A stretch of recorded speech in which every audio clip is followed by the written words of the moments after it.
Children of Primus, collectors in disguise. Children of Primus, collectors in disguise. Children of Primus.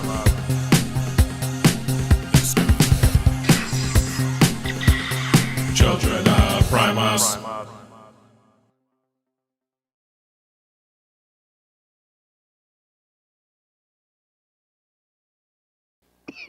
We can. Okay. We can. And Teletrend 2, Frenzy Freestyle Sunday, Senembach Arts is something's happening. Joe Prime in the comments. Shout out to Joe Prime, and also check out his channel. And Joe Prime, mention your channel in the comments, because I do apologize. Your channel the name has overlooked me at the moment, so shout it out in the comments. Shiva Kobe saying, waiting for the Children of Corn Primus. Children of the Primus corn. Haha. There you go. After the Mega Ultra Super Costco runs. Okay.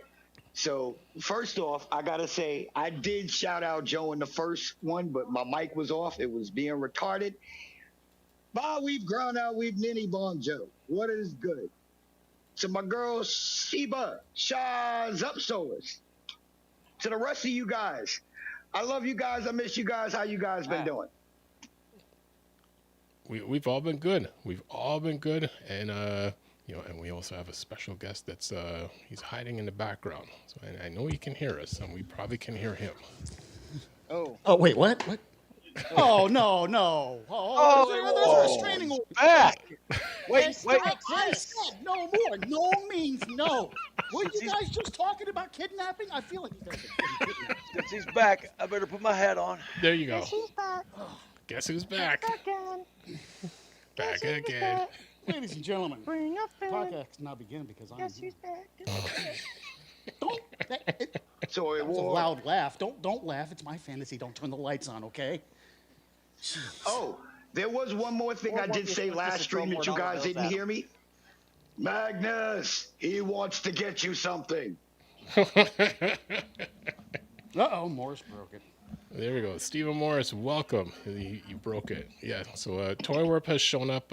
Alligators are falling from the sky. Canada's sending over maple syrup, and things are broken. Something like Oh, that. so it's a normal week then. Okay, yeah, that sounds about right. America, beat yeah. So on that note, I know it's we were trying to go over some news, and it's just funny how the universe works, because unfortunately Fear was running behind, coming back from vacation, so he wasn't able to make it for the news segment. And then so I'm like, let me freestyle it and we'll go through the news. Then the news website doesn't work, so apparently it's just the news just did not want to be newsing this week. Newsing is not a word, but Well, it is Fear now. being late tracks, he does drive a Toyota, so. Oh gosh. Well, speaking of news, I may have a little bit of news for you guys. A little update on the Transformers games. So, Yes. Oh wait, hold on. Are we saving that topic for another week, or because I've got digs on that too, but I figure we might be saving that for another week. Ooh, but you know what? I think You're actually on now. So I think we should jump up, because we were going to slightly mention in a Teletran one. It didn't work, but now that both of y'all are here, I guess what Shaw Clan, give a preview of what you're going to say, and I wonder if ToyWarp can tie in with what you're saying. well, from what I've found out, the Transformer game that is being worked on right now is exactly the game we've been promised for a while now, Reactivate. But from what I heard, it's got passed over to the rightful studio, High Moon Studios. Now ToyWarp, what news do you have, and does that tie in? As far as I understood it, High Moon Studios didn't exist anymore. They kind of folded into Activision. Yeah, they're within Activision. The only Transformers game that is upcoming that is being developed right now is a mobile game. And I don't know about you guys, but I don't consider mobile gamers. I don't even consider mobile gamers human, so there's a Well, whole nother thing there. if it ever comes to mobile games, I won't cover it, with the exception of maybe the first Transformer game they did, because that's actually kind of fun. But I digress. I do home console games, and from what I understand, Reactivate has been back on. It's back on track, and it's now under High Moon Studios. That's the last thing I heard. That news just came out yesterday. So do with that as you will. We can CEO all of look in. Hasbro getting on talking about, oh, I'm from Microsoft. I used to do video games, so I'm going to do video games for nothing but Hasbro now. Yeah, this Oh. guy has no idea. There is actually more rumor mill stuff that I heard. I heard that not only are we going to be getting the old Cybertron games back for Xbox, unfortunately just Xbox. I haven't heard anything from more consoles than that. Convertible. But is from what I understand, we're going to be going far back into the archives of the Activision games, and we may even get Transformers Armada. Okay, I know If where you these remember the rumors are PS2 coming game. from. PS2 game. Yeah, Right, I know where right, these rumors right, are coming right. from. So, recently, in the last few months, Xbox on their website, put a poll out saying, from the 360 era, which is the greatest gaming era of all time, what games would you as fans like to see, remastered, redone, re-released, blah blah blah blah, for release for today's consoles and PC for play. Listen, I don't know who the Transformer fan was who did this, but he manipulated the poll to include like 4 or 5 of the 360 era Transformer games, including the High Moon games. As a matter of fact, the High Moon games got slots 1 and 2. Now, if you know anything about gaming, you know that it's highly tied to nostalgia. And the games that got played the most in those eras are going to be on top of that list, realistically. The Transformer games being there displaced games like Halo, Modern Warfare, Driver, Grand Theft Auto, San Andreas, and Vice City. Those games were way more popular. But because the Transformer absolutely. games ended up on top of that list, because of some manipulation, there's been a lot of talk about bringing back at least the High Moon games. However, on the Xbox Hey, I'd Live be Store appreciative of that. and even on Steam now, Fall of Cybertron has been listed for over a year, but it is not available for sale. So it's on the store, not available for sale. Usually when things pop up on the Xbox Live Store, that means that game is going to be coming back soon for availability. Nothing has happened with it for over a year. So Yeah, unfortunately. yeah, yeah. I mean, I'm right with you. Don't get me wrong. I mean, I'd love to see a remastered version of it, and be able to play it online, because I didn't really play those kind of games online when the Cybertron games came out. Oh, you missed out, man. Not really, missed out because heavily. I'm a driver. Driving games, I can't hit the broadside of a barn with a freaking tank. Okay, it's a wonder I had children. Let's just put it that way. Oh, wow. See, me personally, when I had Fall of Cybertron and War of Cybertron, as you see Fall in the background right now on PS5. When I had Fall on PS3, when the online community was really up there and going, we actually started making mini games our own self. We would take like the car modes and we would race around, see who was fastest on certain tracks and stuff. It was crazy. We just took it to the next level. And me being a voice actor, whenever I jumped on, if I had the Seeker mode, which I usually played with, I did the whole Starscream voice to go with it, so it was fun. I jump on, Decepticons, follow me.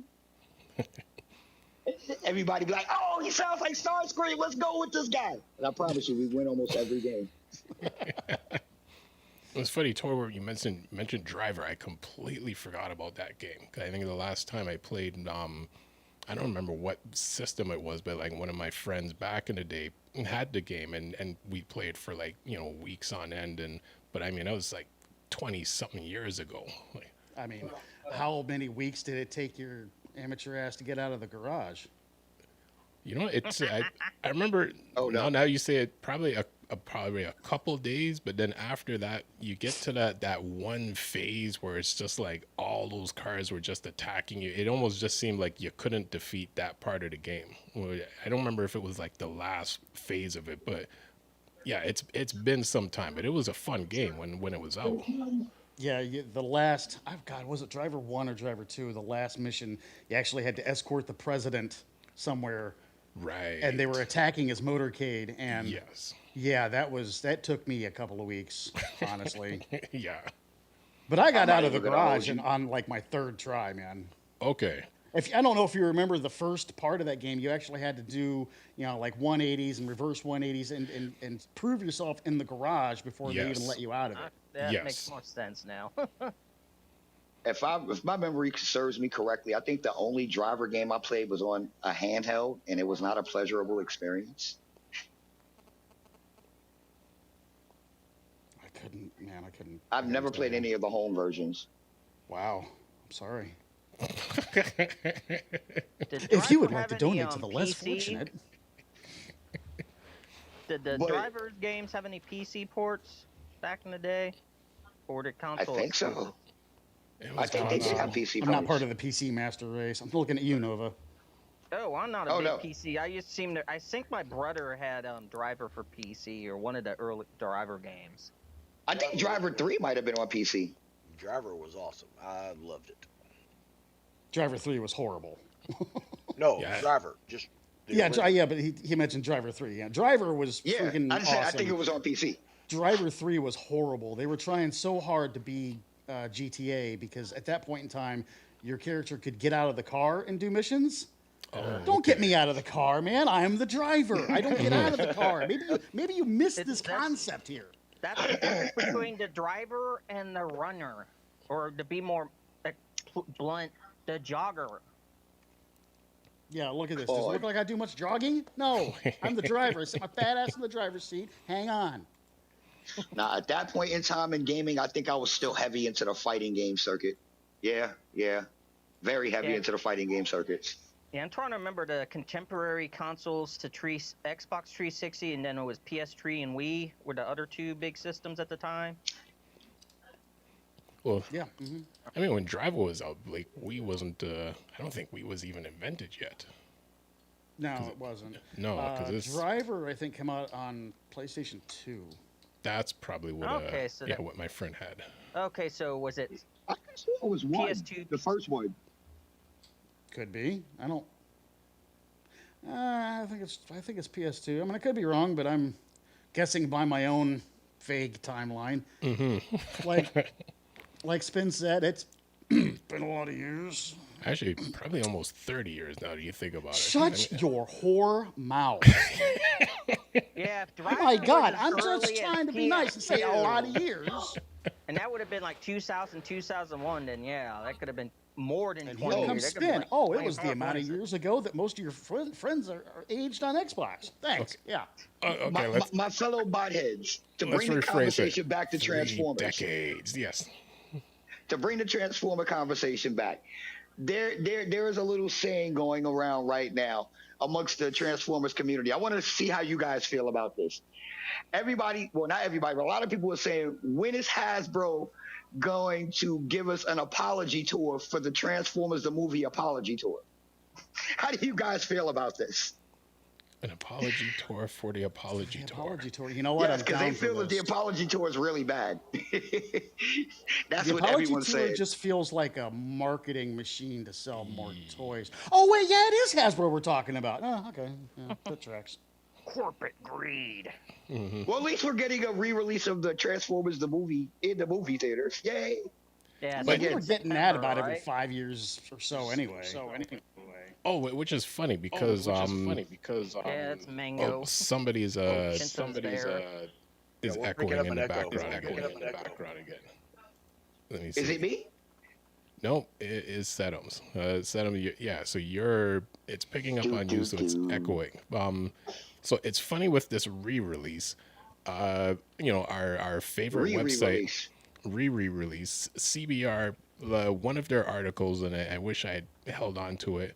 Mentioned like first time in 40 years for the movie to come back out in theaters, and so many of us are like, it's not, because what was that? At least about 10 years ago, a whole bunch of us, and brought our children, then sat Bro, down it and wasn't even 10 years ago. watched the movie in the theaters. And I 22, think wasn't That Transformers re-release came out after Dragon Ball Z Broly.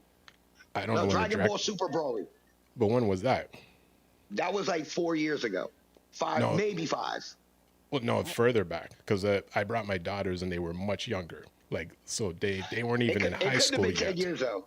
Yeah. Nah, It it was couldn't have been 10 years. 2022. I was here in Raleigh for a couple of years now at that point when they re-released the movie again. Because we got in the theaters over here. I just didn't get a chance to see it. Right. Spin, you might have I'm gonna missed cry. it. I've never seen it in the theaters. I'm gonna not make that mistake this time. Damn it!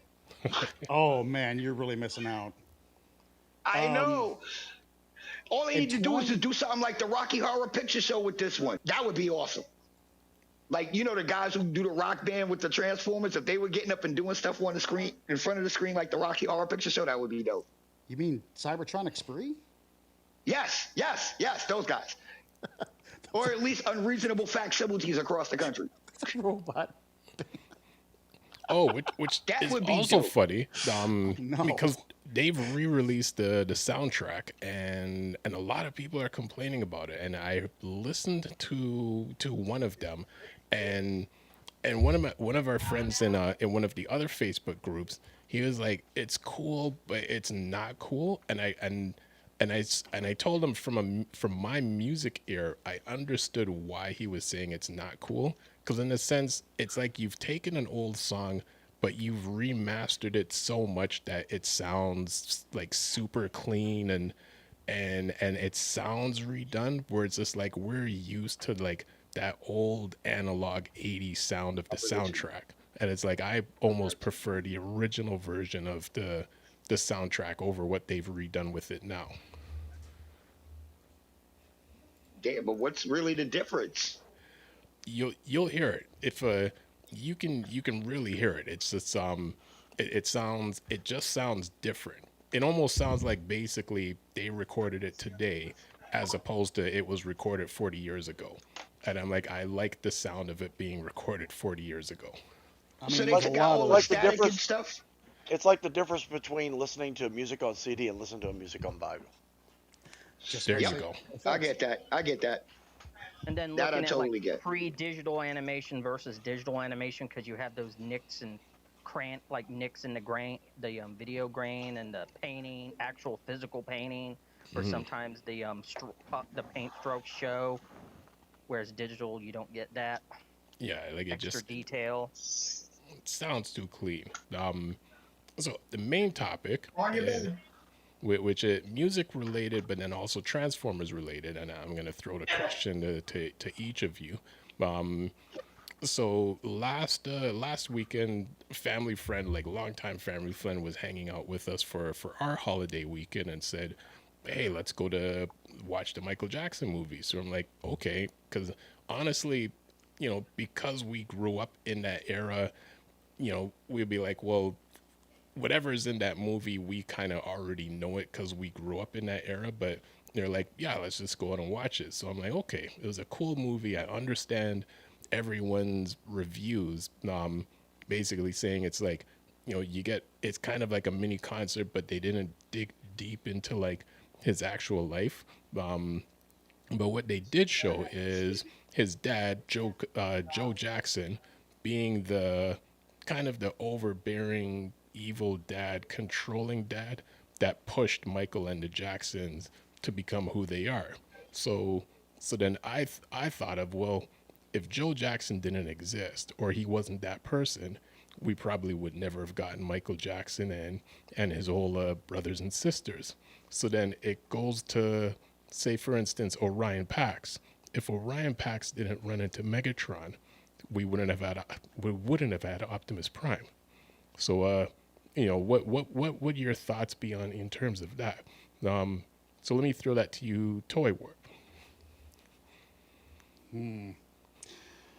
Got some strong opinions on Michael Jackson and whether or not he should have gotten his own movie.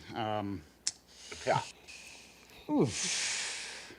Yeah, set aside from everything in recent years, but just going in terms of the context of the topic. Yeah, thanks for that jerk, that jerk on the steering wheel or something, jerk on something. I don't know what the hell it was, but oh God, I hate it when you ask the hard questions, man. I don't know. Well,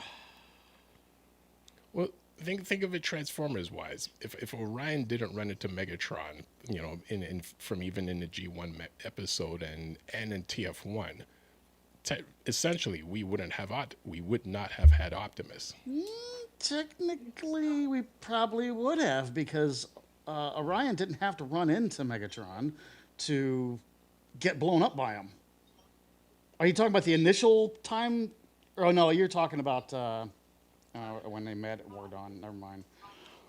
Well, the two are somewhat similar in a sense, because I mean TF1 basically the whole premise of the movie is like Megatron and Optimus are friends. Well, they run into each other at work, become friends, but then that relationship goes sour. But then, for us, where we were introduced to them in the War Dawn episode, essentially Orion's just working in the warehouse. Here comes Megatron. Oh, he's cool. Let me go meet him. What if Megatron didn't happen to fly by that day? I see what you're saying. Probably would have been just another bot. I mean, I'm sure Alpha Trion had a whole hangar full of wounded, if not dead. It probably would have been another bot that had been damaged in the war.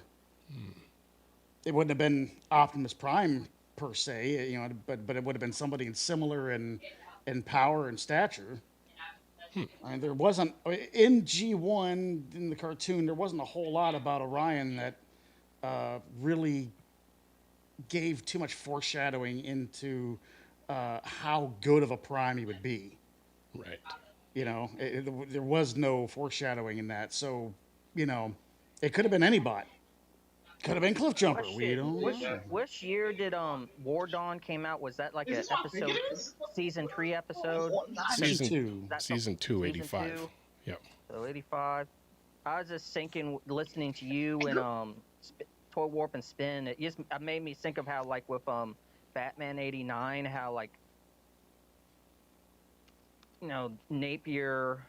Jack Napier, so like the guy who becomes Joker was originally a nobody until Batman incidentally, dropped him in the vat or whatever, and then he became the Joker. You made me. So that's kind of like, what if if Batman and Megatron are, they incidentally created their nemesis, Well, Batman 89, I should be more specific. The movie, yeah, the 89 movie. Yeah, when you first said 89, I'm thinking like the animated series. That was 92. What are you talking about? Well, Magnus, what say you in terms of would Optimus exist if Orion never ran into Megatron? I think you're honestly asking the wrong question. But one, we have to take in the different continuities. We have the G1 cartoon that we all know. We have the books. We have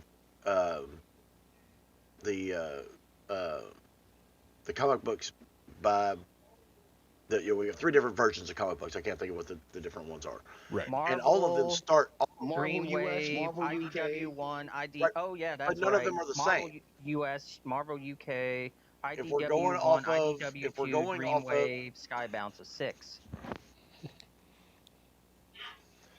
Okay, if we're going off of the cartoon, it's not necessarily what if Megatron didn't fly over that day. What if the aerial bots weren't there to take him to? Paradox. If the aerial bots very weren't there to Chrono take him in Trigger. and go, you have to help our friend, which put him at the top of the line. Because, like you said, Alphatron had a whole warehouse full of people that were injured.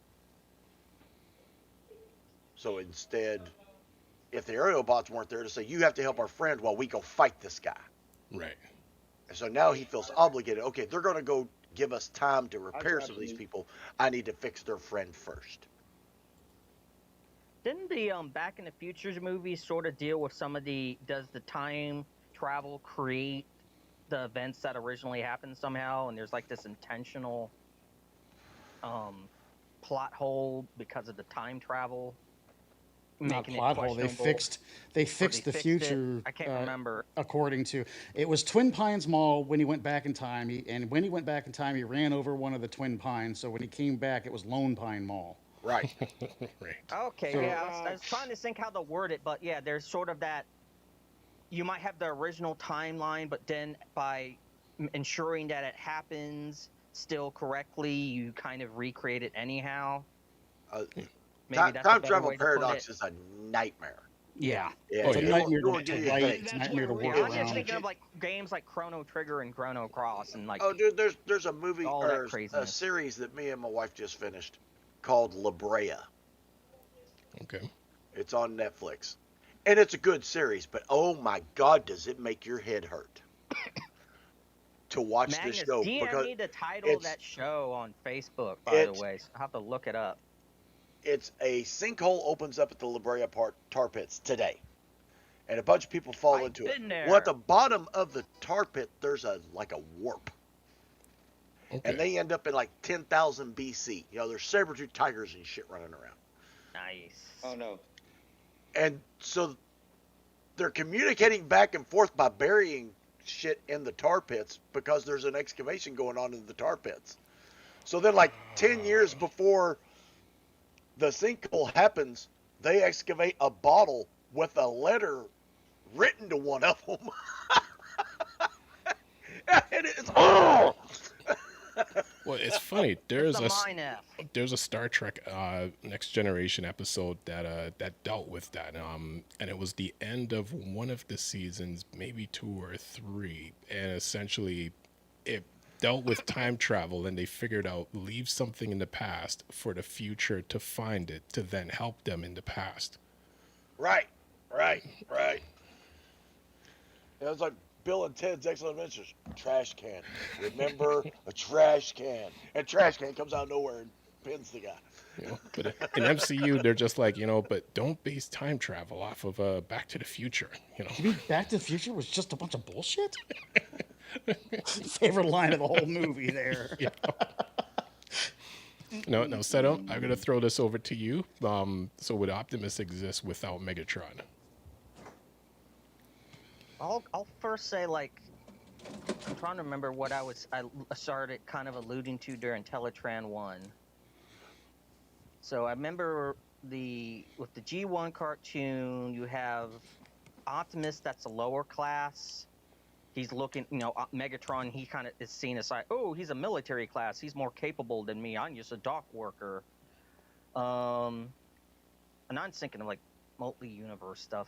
I'll try to loop it all around. So, and then with IDW 1 and also the United continuity, technically Orion Pax is of a higher social status than Megatron, with Megatron just being a minor in the IDW 1.0 and United continuity. But he's inspired more in a more healthy manner. He's inspired intellectually by that version of Megatron, whereas the G1 cartoon is just by acid in the birth. Megatron happened to be not even getting into the whole Devastator or not making Megatron a whole deal. That's a whole clusterfuck. So you still had that sort of like unequal footing, but then with IDW 2.0, so 2019 onward, and Transformers 1, they're on equal footing. IDW 2.0, they're both politicians, and then that are they're not as on par with, let's say, Senator Prime, who's like the Prime at the time, and you see him get killed by the Rainmakers, like all three of them, they just rip him apart via their alt modes, like slashing through him.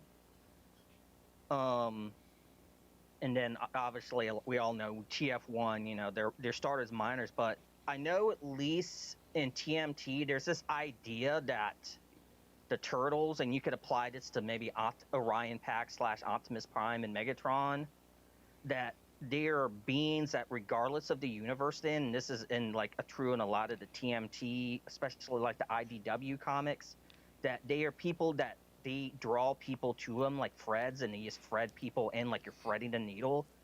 And no matter what they try to do, it's sort of like, it's just one of those cosmic elements. Like, it's just a basic thing of all different multiverse that is going to happen. Like, I know they played with whether, like, Unicron is like different versions or one across, all continuities.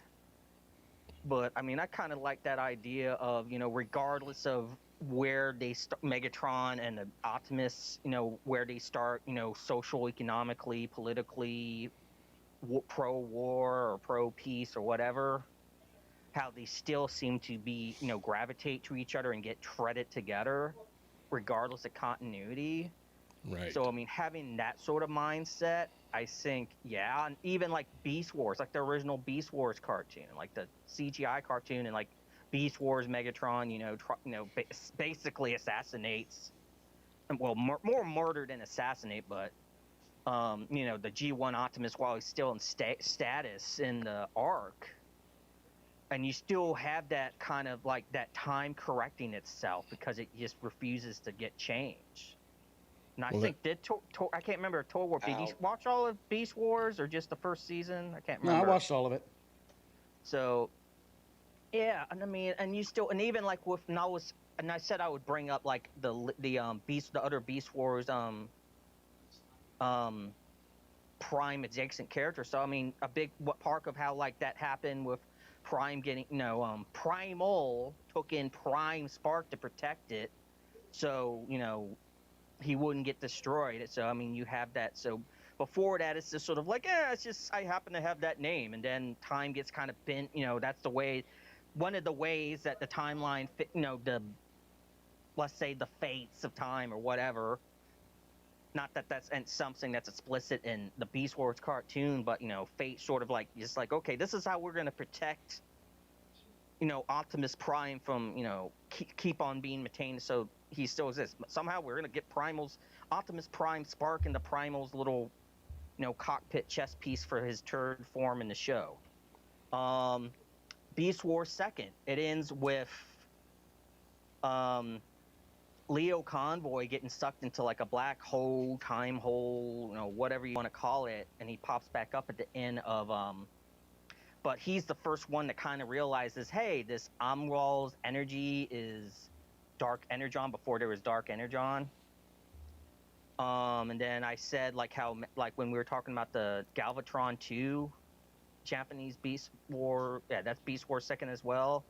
So even then, it's like, even like descendants of like primes, and you have this sort of like they get drawn in by Galvatron in the Japanese Beast Wars, and that's when you start to see that. And like the 86 cartoon, obviously that would have been the first instance of that where they get maybe pulled apart by Unicron would be something that can affect the timeline, that can maybe push Optimus. But by that point, Optimus and Megatron had been in the G1 cartoons already, so Unicron didn't have that effect. And he's managed to pop back up. Well, Optimus as himself popped back up, but I mean, Megatron was stuck as Galvatron. But then in the Marvel comics, you had the whole, what's it, the story where you have like the time traveling all gray toy deco, like the Galvatron 2 of the Marvel US comics popping back. So this,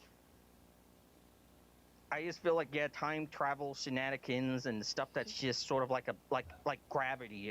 It's just what comes up goes up, must come down. It's just, that's the way like Optimus and Megatron seem. It's just one of those fundamental laws of the universe. Now I'm going to throw it over to Shot Clam. And just before in the comments, Shiba Kobe says, oh yeah, that time travel in the Next Generation partner was Time's Arrow. Part 1 was the cliffhanger to season 5, and then part 2 was the start of season 6. So that is correct. And Resident Revsecutioner, was howdy, Children of Primus panel, ToyWarp, and everyone in the chat. So, Hey, Rev. uh, nice to have you back again, Rev. So Shaw, I'm gonna give you the question as well, and then throw it back over to ToyWarp because then he also has something to show us. So Shaw Clan, if Orion did not run into Megatron, would there have been Optimus Prime? I am. Hang on, I gotta going interrupt for a to minute. say- I gotta interrupt for a minute, gentlemen. I gotta go. My mom just missed her chair, and so my dad can't get her off the floor. So peace out. I will see you all next week. Okay. All right, Okay. next Peace week, and man. blessings, King. Hopefully she ain't hurt too bad. Oh, she's My not. best It's wishes. she tries to reach She's back got and she ends surprise. up pushing her chair away from her, Okay. Mm-hmm. and so her Okay, butt that's misses good. the pad and she slides down to the floor. It Okay. happens 2 or 3 times a week. Okay. Okay. It's Go- not a go for violent it, thing, sir. It's just always a little. Peace you out, need till some all are help one. getting on. All right, Talala one. Talala one, brother. All right. Yeah. So over to you, Shaw Clan. To answer that question, I think Optimus is an inevitability, whether Megatron is there or not. Because in some situations, he's also been known as the true 13th, that his forthcoming was inevitable. It was prophesized in certain Cybertronian doctrines. So, honestly, because we talked about this yesterday, and I had time to think about it. Yes, I do believe whether Megatron had influence or not, Optimus would have been chosen by the Matrix. Okay. Now I think ToyWarp is getting ready for our secondary segment. But to set on what you mentioned in terms of the universe attracting, Vision had said that the same thing in one of the Avengers movies, where essentially, in a sense, the question is, where are all these bad guys coming from? And it's like, well, now we're a bunch of good guys, so we've told the universe, come at us, because now all the bad guys exist because all the good guys exist. Now over to you, ToyWarp.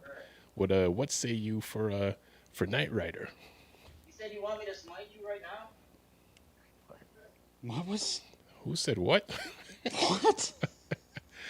I'm saying over to you, ToyWarp, in terms of Knight Rider. I don't know. Well, but I don't know. I heard something. I think on the back of Sedum's thing. It said, "You want me to smite you right now?" And then it just kind of stopped me I think cold. that's Like, from. was that from Shockland? Yeah, I think that's Yeah. his background. Okay, then. Yeah, if you hear Smiting anything from me, happening it in was the me, Shockland Mango, or household. I Shinta didn't even hear Morale. nobody say that. Sorry. It just threw me off. I'm sorry. I was just getting ready to just take that breath. That you want me to I was just smite trying you to right give you now? a I'm nice like, oh, view of Jesus, what? Metroplex here on Cybertron. To go back, about Bill's parents, I got the privilege of meeting probably one of the most awesome couples I've ever gotten to meet. I think they've been together, what they say, 60 years. They are elderly, so yeah, him running off is just fine with me because they're very elderly, but they are very sweet, very very kind, very.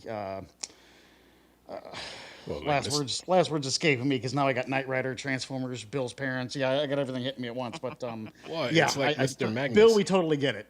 Be right he's back. I gotta do my coffee. all right. He's a reflection of his parents, so it's it's fully understandable. Okay. As for the Knight Rider thing, I kind of thought there was going to be a Q&A, so I was all ready for that. I wasn't ready to talk about it, but Knight Rider Declassified is coming out this fall. It's on pre-sale right now. You can look at it at krdeclassified.com. And you too can own a 5-hour DVD set, 5-part, 5-hour DVD set that includes a whole bunch of people that were involved in the making of all the Universal action shows. So, A-Team, Knight Rider, Dukes of Hazzard, where because it kind of started with Dukes of Hazzard, Fall Guy, a lot of the Universal shows, a lot of the Glenn A. Larson created shows. They're just interviewing everybody because a lot of people worked on each other's shows, or at the same time they were cross employing on different shows. Yeah, and it also includes our favorite YouTubers, Knight Rider historians. It's not put together by them, but they are contributing heavily to it. Oh, okay. Yeah, yeah, it's not being put together by them. It's by some really big production company that does documentaries. I mean, Can't- what made them decide to work on Knight Rider? Good question. Probably because Knight Rider historians has uncovered probably enough information that they could double that 5-hour runtime. Got it. Like if you really wanted to get down to the nitty gritty, I mean, every car that was used in Knight Rider, and I'm not just talking about kit, I'm not talking about the star cars, every background car had a studio number on it. And if you wanted to know exactly what other TV shows that exact car had been in, Knight Rider Historians has the paperwork telling you what other shows, what other episodes, the exact car Yeah. what was put in, the random 85 Chrysler K car in the background. Yeah, it's crazy. Oh, it's impressive, and I remember one of the episodes when they were talking about Goliath, and it's just like the minor details in tracking down that truck, where it's just like, well, here's this truck, and like, nope, here's these minor details that where we know like this is Goliath out of all the other trucks that they come across. But I mean, like they go like deep, like it's really cool. Oh yeah, yeah, super cool. That's how they found the original trailer. I mean, they probably made 250,000 of those trailers that year. Yeah. The year that the trailer was built, which I think was 79. And they went and found the exact trailer. Like, how does that even happen? Yep. I couldn't imagine doing that. But to relate it to Transformers, I also have to relate it to Star Trek Next Generation. Allow me to explain. Okay. Star Trek Next Generation had, in its third episode had Michael Bell in it, playing the bad guy, Mr. Prowl himself. Oh, okay. The third episode, which is the one where they kind of freed the space jellyfish, Yes. Michael Bell was the guy keeping the jellyfish on the planet against its will. Okay. And then later on, I don't remember if it was later on in season 1 or early season 2, Chris Latta shows up as a Klingon. Oh, nice. And then he shows up again in another episode as an extra as a human. So I always thought that Transformers connection to Star Trek Next Generation was cool. Then I rewatched Knight Rider again. Okay. Ironically enough, in the third episode of the first season, we have a Transformers voice actor playing the bad guy. I thought that was really weird because, Michael Bell, only this time in Knight Rider, it's Alan Oppenheimer. Oh, okay. He plays... Oh, sorry, Sheba has she goes Grappler Zorn season 2 and Captain Kargan. That must have been who... For Star Trek. Yeah, that's who Chris Latta played. I'm asking Sheba. Apparently, she knows. Mm-hmm. I didn't catch his name in the show, but I just heard the voice. No, that's. And I watched the credit. Oh, that's Chris Latta. I'll be damned. Yeah, quick question for both you two, so I can have the timeline in my head. When was the original run of Knight Rider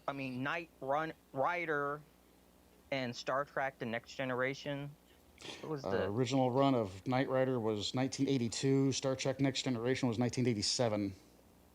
like to which years? Like 82 and 87 to what? Oh, Knight Rider was 82 to 85. Mm-hmm. Star Okay, I thought Trek it was Next 84. Generation was 87 to 92. 7 wanna say. seasons, so 93, 94. 93. All right. Yeah. And Yeah. Sheba Kobe says the answer to your question, yes, and also says he was Christopher Collins in the credits. Yeah, well, I mean, over the years, I've learned to look for both names. Knight Runner. Knight Runner. Anyway, so Alan Oppenheimer, aka Beachcomber and Warpath, also Mr. Skeletor himself, shows up as a bad guy in episode 3. Then I was watching, well, yeah, and then we all know about the Peter Cullen Car connection. Car being Kit's rival, mirrored rival, Knight Automated Roving Robot, was voiced by Peter Cullen. Actually, Car was the original, according to the story. Yeah. Car was the prototype. And Kit was the inferior production line model. Which is No, funny. superior. Many- Superior. Kit was superior. Many shows use that same thing, because Car was first, Kit's second, Lore was first, Data is second. Person of interest, the main character, Mr. Reese, is actually second, because the original character just was self benevolent. So the same concept once again. ToyWarp. So, season 4 episode called Sky Knight, about a plane getting hijacked. The flight attendant I'm looking at her and like, ooh, I know her. Oh, who the hell is that? Just the face clicked, but it was such a young looking face. I didn't put 2 and 2 together till the end of the episode. It was Susan Blue, aka RC. So there's 3 Transformer tie-ins for Knight Rider there. Nice. If I remember That's a right, little- Susan Blue, what Blue, was her last name? BLU. Okay, she did the I think she was like the voice director for the Beast Wars cartoon, or she was involved in the production somehow. If I'm not she was one of the head producers, if I'm not mistaken. She stepped up from being a voice actor. I know that. No, she was the Yep. voice director, I believe. She became the voice director. She took over. She essentially replaced Wally Burr. Without, the slave driving that Wally Burr did. Shiba Kobe goes, in Knight Rider, was it Dick Gother? Rodimus was a bad guy called the Chameleon, Season 2, Night of the Chameleon. Interesting. And resident Executioner says Knight Runner is the guy without a horse. Shiva also says for Season 3, they got Paul Frees, Boris Banoff for Car, since presumably Peter Cullen was too busy voicing Optimus, and she says there's 4 ToyWarp. So 4 references, right? I'm guessing you said 3. Yeah, I said 3 that I knew of.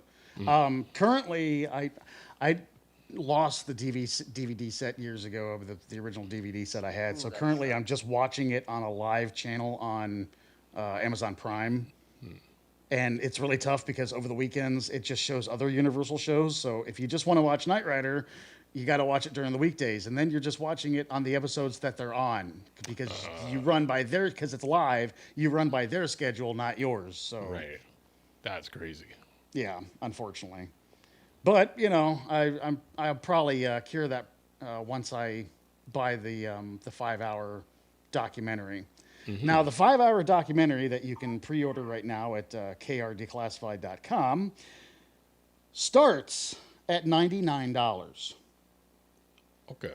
Okay, it starts at $99. Now, they've got different packages. Now, your starter package comes with a 10x10 print of Kit's interior. It comes with the 5-hour DVD, and it comes with the soundtrack that's made for specifically the Knight Rider documentary, which is done by Stu Phillips, the original creator of the original show music.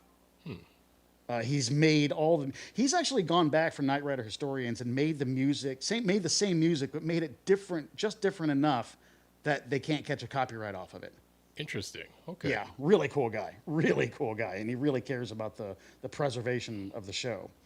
But going back to the pre-orders, you can pre-order different packages from $99 all the way up to Okay, let me move this stuff. $6,000. Good girl. Watch out. What do you get for like $6,000?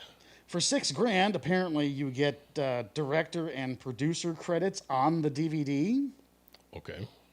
which I would hope so after spending $6,000 on it.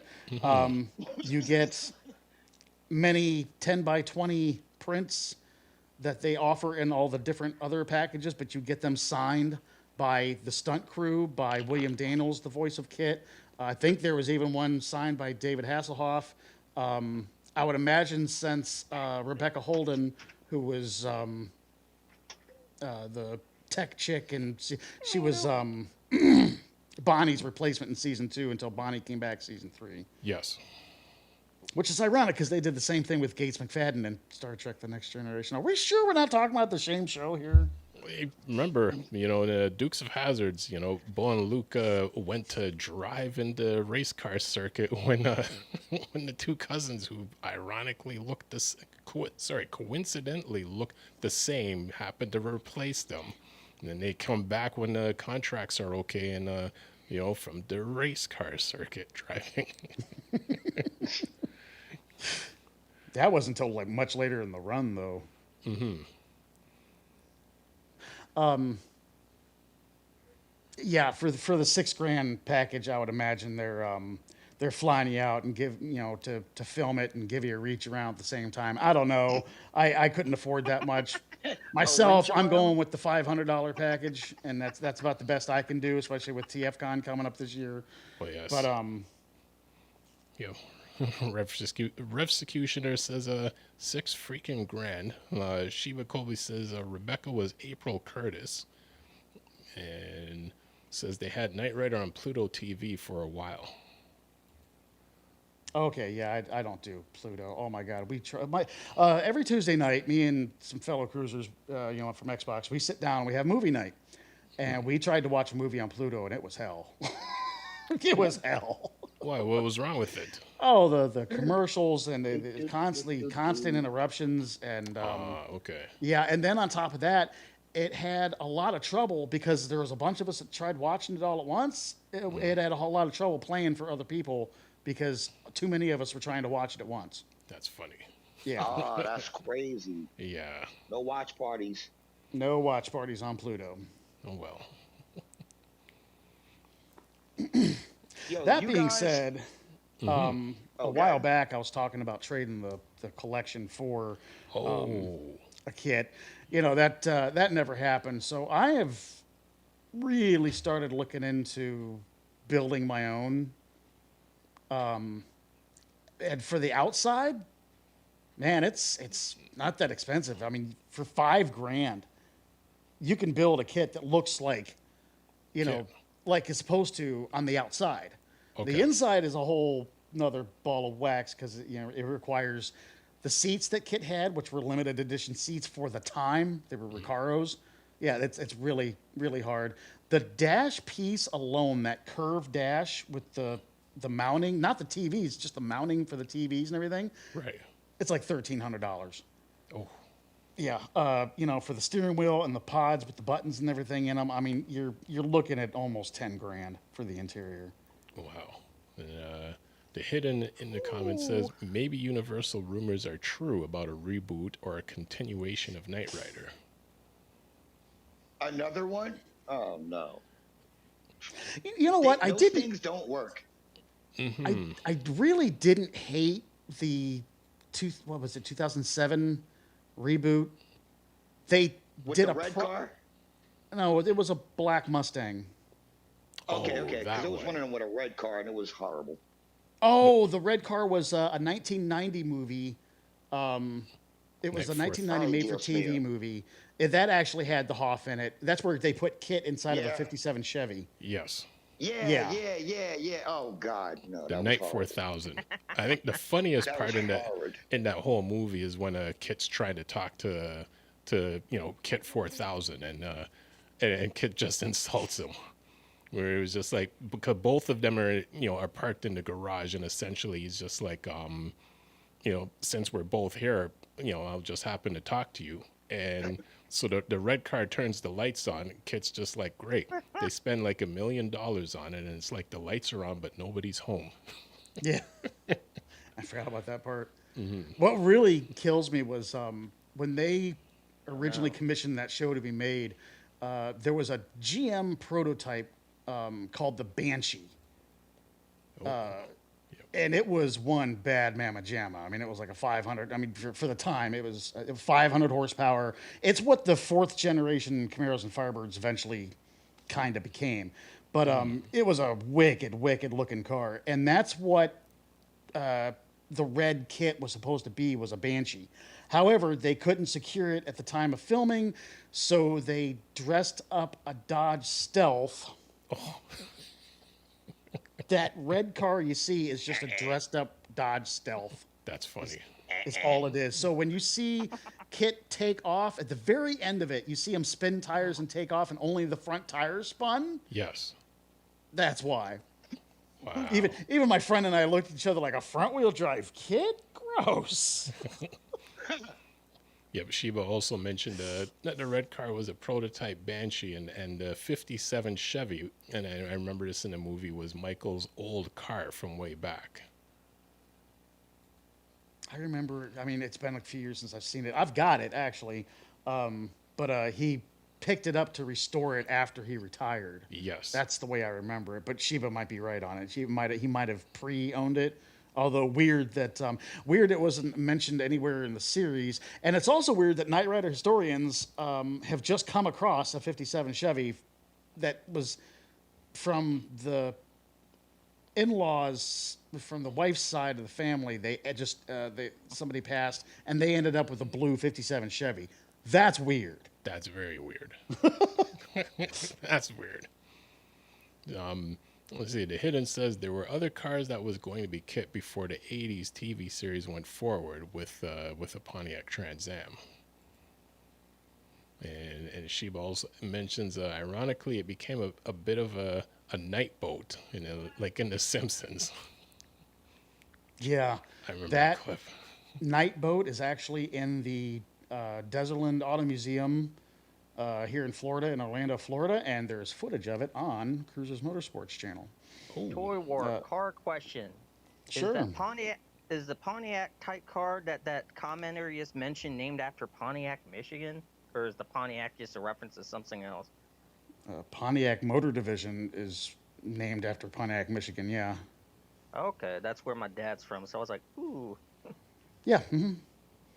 And, Pontiac, Michigan being... Yeah, that's the grandpa that he made the models where they would, like, wind test the models just to see how well the air flowed off the models before they made, like, the first proper prototypes of the cars.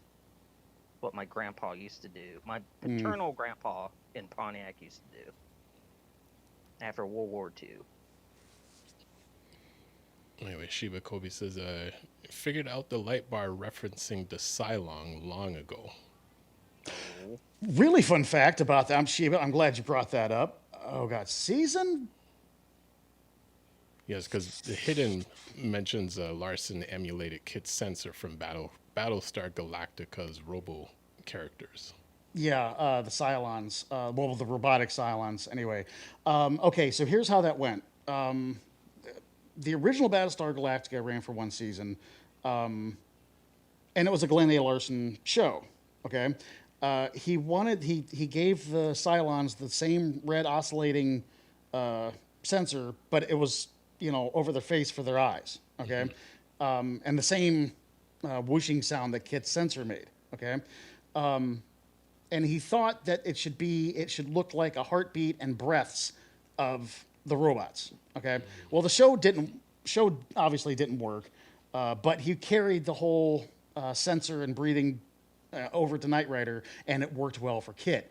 Now, in season 4, there's an episode where there's like a phantom of the movie studio who is running around killing people, and Michael Knight and Kit have to catch this guy. Okay. Not only is the bad guy running around killing people, Robert England, Mr. Freddy Krueger himself. Right. Okay. Who was really funny in the show because when he's not killing people, he's just in his regular persona. He's just a little bit silly, if you know what I mean. And I'm thinking like, Freddy Krueger? Yep. Oh my God. But also in that show, they're running around a movie studio, and they run right by a Cylon, just kind of propped up, one of the funny. Cylon robots. I'll say, oh, that would have been even better if they would have had the light going on it. It's like, what a reference. Yeah, like what an in-universe reference there.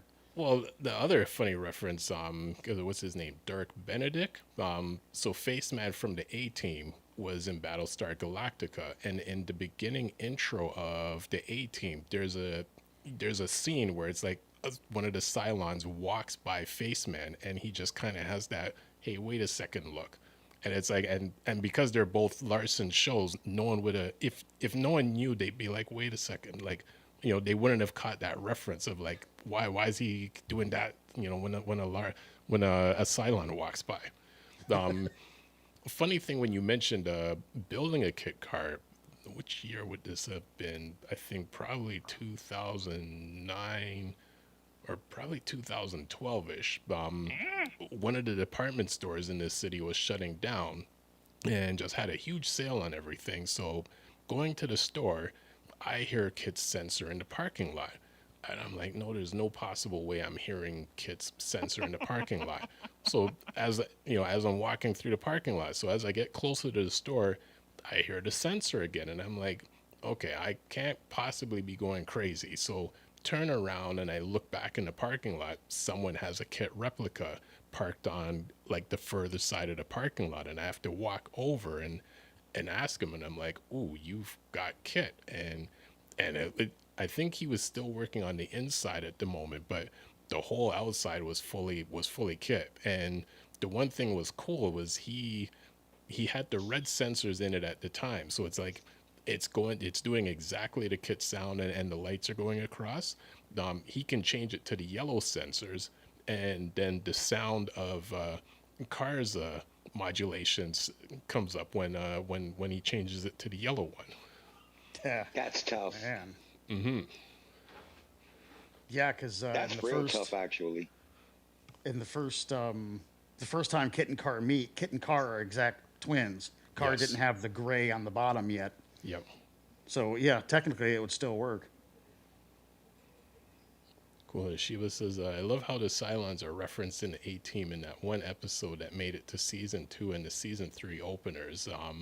And also said they're at Universal Studios when they do that. So the season 2 opener, they didn't have the Cylon sound, but in the season 3 opener, they did. And Hidden says, are the rumors true about Universal doing a reboot Team Knight Rider series using a new Kit movie as a catalyst, but with the characters like Street Hawk, A-Team, Airwolf, and Steve Austin? Let's hope not. Let's just freaking hope not. I was on board with. I heard something about Airwolf recently, too. Well, what'd you hear? I heard that they were working on something with the Airwolf property. I'm not sure if it was a comic book or if it was another TV show, but I heard something Interesting. in the grapevine talking about Airwolf. I got to look it up during the week now that you're talking about it. Just real quick, Airwolf, the actual helicopter they used for that was actually bought after the show's run and turned into a medevac helicopter in Sweden, and unfortunately was crazy. destroyed on a mission in 1991. Oh, wow. So we'll never see an actual Airwolf again. We'll only see a replica. Wow. But no, for I think it was the 2007 Knight Rider reboot, I was on board for, because in the opening scenes, it shows the soon-to-be main character rummaging around Wilton Knight's garage, and there's a whole you could see there's like 4 or 5 different Trans Ams in the background, just in parts up on shelves. Okay.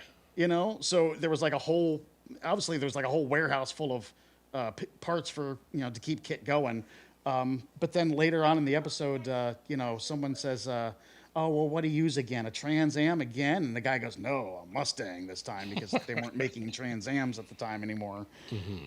Mm-hmm. But the whole using the CGI to make Kit into different cars, I was on board for. Was it realistic? No, but it wasn't realistic in 1982 for Kit to have GPS before it existed. It wasn't like the original series was grounded in reality exactly either. So yeah, I was really on board for the 07. I'm really sad that the 07 Knight Rider never never got to do anything. Team Knight Rider can go fuck itself, though. That's for sure. Well, in that same Knight Rider, and I remember there was a rival. Was it Car because they had it transform? I don't remember, honestly. Yeah, If that series is on DVD, I should probably pick it up. But I honestly, I watched the initial run and have not seen it since. yeah, it's I don't remember how many seasons it was in it, and it's like I wasn't a big fan of that version of Knight Rider, but I remember that episode of like Kit and its rival meeting up. But the one difference was like, Kit could change, the Mustang could change the different modes, but his rival could actually transform into like not like a transformer-ish robot, but just something, but it transformed into a robot. I don't remember the rest of the episode, but that happened in that Maybe episode. kind of like mobile armor, I smell kind of copyright like what you infringement. see in Alien, maybe. Oh no. That Ridley Robots are uses, gonna maybe shoot. like something like that. Wait, sorry? Maybe something kind of like that armor that Ridley uses in the first Aliens movie, but made out of car parts. I don't remember that much. I don't remember that either. I just remember that first You mean episode and all the callbacks. The lifting armor. I'm just The power trying lifter? to visualize since I would have been not even a negative year old to 2 years old when the original Knight Rider was on air. It's like, you say runner one more time and we're gonna stab you. But yeah, I'm trying to visualize it. No. It's Knight Rider, you pathetic human! Hold up. I just gotta pause the conversation for a quick second. And I gotta go back to the whole video game thing for a quick second. Because as I'm sitting here looking at Transformers Fall of Cybertron in HD, because the PS4 version is the only HD version, everybody needs to be able to see this. I really hope that Microsoft does follow through with putting this on the Xbox. And other gamers need to see how beautiful this looks in HD. Yo, Spin, can I get a zoom in so the audience can see just There how you go. beautiful this looks? This is the PS4 Pro version running. Oh my God, this game is so much sexier than the PlayStation 3. Everybody deserves to see this. You Xbox guys need to see this. PC people need to see it as pretty as it is right now.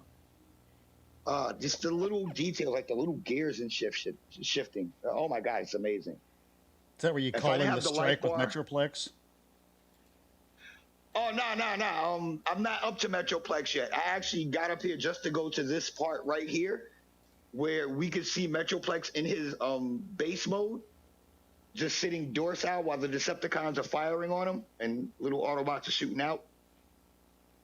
But this is just so amazing and it looks so beautiful. And I remember seeing it on the PlayStation 3/Xbox 360 version, and it's just not this pretty. The PC version are those versions. It's not this pretty. And I hope everybody deserves to see it this pretty. So let's get this re-release going, Microsoft. Back to you guys. I'm done. and I kind of think Microsoft is more than down for it after seeing the list and gullibly believing it for some reason. I can't, Halo would be on top. I've never played Halo a day in my life, but I understand I the didn't impact either. it had on the Xbox community. Agreed. There's no way anything was going to top Halo. So whoever the Transformer fan was that manipulated that list, geez, man, you should have probably left that alone because, you probably pissed off a lot of Halo fans. At the same time, Halo is getting a remake. Hell They're getting a modern day remake. Is that the thing that the Knight Rider one of the cars changed into the robot of? yes, so actually it's a correction. It seems like it was in the Team Knight Rider episode, an episode of Team Knight Rider. So this is And imagining ToyWarp hissing like a snake at it, like this is their version of like a Card vampire. that transforms into this kind of robotic thing. Oh, wow. Yeah, that's, I guess they're glad the GoBots were already bought up by then because GoBots would have them a lawsuit. Because that looks about as lame What as a the GoBot. wrong side of Nitro Zeus is that? It's something. Okay. It's Psykill on steroids. It's something. It's I gotta something. Get Yeah. inside the It's an action master. Hey, Action Masters had some. Well, some of their companions were cool. Not so much the figures. Like I like Top Heavy and Sights. Top Heavy was the orange and purple Rhino, and then Sights was the blue and black Eagle. Man, I tell you what, Knight Rider fans will eat up anything Knight Rider Historians put out. Knight Rider Historians was actually going to go through episode by episode like they did with the original Knight Rider with Team Knight Rider, and fans just said no. Oh, No, we're good, bro. No, we're good. Wow, yeah, Team Knight Rider was that bad. Man. Yeah. Hey, So, I got a random question for you guys. Are we all aware of the original 80s Transformers TV family? Or the family of shows associated with the Transformers, if you will? Example, Transformers, G.I. Joe, Gem, Sunbow. Bigfoot. Right, Oh, yeah, pretty much the Sunbow, Sunbows Marvel that were done by Entertainment Toy. Group. Yeah, The ones that Sunbow, were yeah. done by More or Toy. There were a less. whole family of those. Out of Yes. all of those cartoons, which do you think would get a good modern day remake, either as a video game or a new series?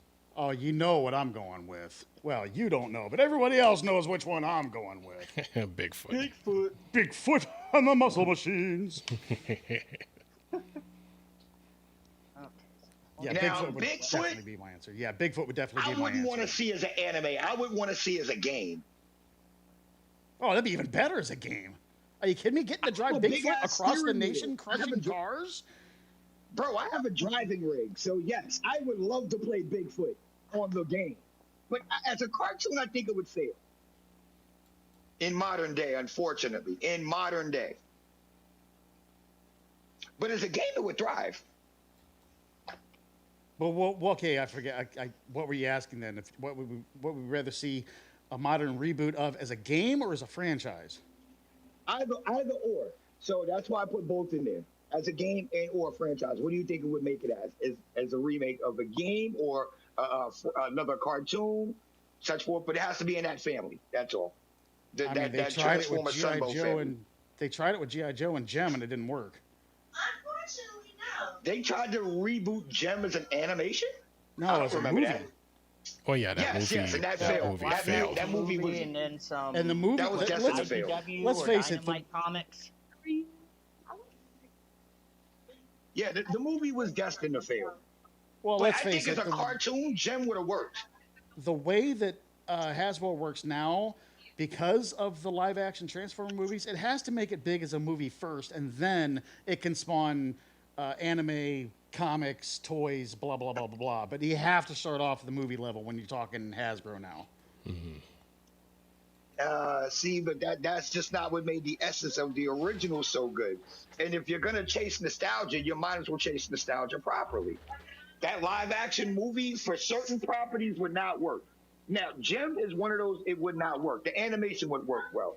But if you put Visionaries maybe in the live action scene, that's spectacle. You feel me? I'll take your word for it. Visionaries didn't have any cars in it, so I didn't watch it. Oh, wow. it's all But cars, technically, man. they were Transformers. Okay. Technically, they were Transformers. Because that was the original Beast Wars. They went from human to beast. Oh, that's right. They were going to be tied together somehow, weren't they? I remember. They actually Peter were Kurtz tied talking together about that. in the it was either the Dreamwave or the other company, one of the two companies, actually tied them together. The Visionaries and Transformers. I think IDW maybe towards Yes, the end of the it was IDW. 1.0, and they had the Yes. mask and all the other stuff connected. Mm-hmm. Unicron attacked their planet, and they became what do you call it when refugees on Cybertron? The Visionaries. I'm still going to go with Bigfoot, honestly. And that would be the thing. Honestly, I think a Bigfoot game would really, really work. Because we haven't had a really good driving game in a long time. Forza 6 just dropped, man. A really good driving game. I go back to what I just said. Forza 6 just dropped, man. Oh, that's right. You're a PlayStation nerd, aren't you? I haven't. With your little tiny controllers.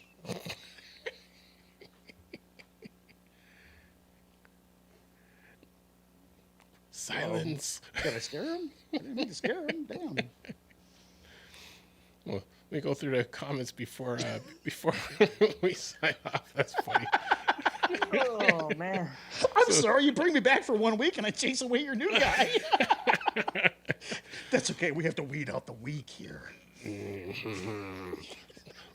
So the hidden says, hold on, I'm not a fan of the original 90s Knight Rider series, although I did enjoy that episode when they attempted to cross over a Steve Austin type character. And does says that car-looking character looks like a Hasbro GoBot character. Stephen Morris mentioned the flag from earlier. The Hidden who says, rumors I hear online is Universal wants to create a new Knight Rider story, then use that like an MCU Iron Man platform for massive UCU crossovers. And those crossovers would include Street Hawk, A-Team, Airwolf, Steve Austin as the new team Knight Rider story. God, let's hope not. Really Now, assuming that the Steve Austin is someone distinct and separate from the wrestler from the 90s. The $6 Million Man. It's Yeah, just a yeah, yeah. coincidental Lee Majors. name. Mm-hmm. AKA the Fall Guy. Yeah, I know Stone Cold Steve Austin. That's who I'm just like, I'm sure that's not who you're talking about. But No. I'm just like, Decades before Stone Cold. yeah. Yeah. There was a I know, cooler I Steve just, Austin. Yes. Well, on that note, gonna I round have, up. like, weird dreams of Knight Rider with Stone Cold Steve Austin drinking Well, beer at least there'll be together somehow. dreams. When you say Night Runner, I'm gonna have nightmares about Night Runner now. Okay, thanks a lot, Sedum. Knight Runner and Steve Austin. Like, that's gonna be You're gonna wake up in bed with a Okay, Knight Runner, that's whatever that is. that'll be a whole joke in itself. So I'm gonna thank ToyWarp for joining us again this week, and and for everyone in the comments, please do like and subscribe to the channel. Like the channel, subscribe to the channel. Shiva Liking's Kobe, important to the algorithm. there you go. And also like and subscribe to ToyWarp Vintage Reviews, Cruisers Motorsports, and Shockland Entertainment. Shiva Komi says, I think someone dropped the ball when Roger C. Carroll croaked. They should have had Peter Cullen voice Cyclonus, and Jack Angel should have voiced the Slug Slinger. And Steve Morris says there's only one Steve Austin. And Steve Austin is the $6 million man, and he is a cyborg. $6 billion. Yep, I heard that. I heard Yes. that. Yeah, Yep. the Night Runner is starting to affect his brain. So on that note,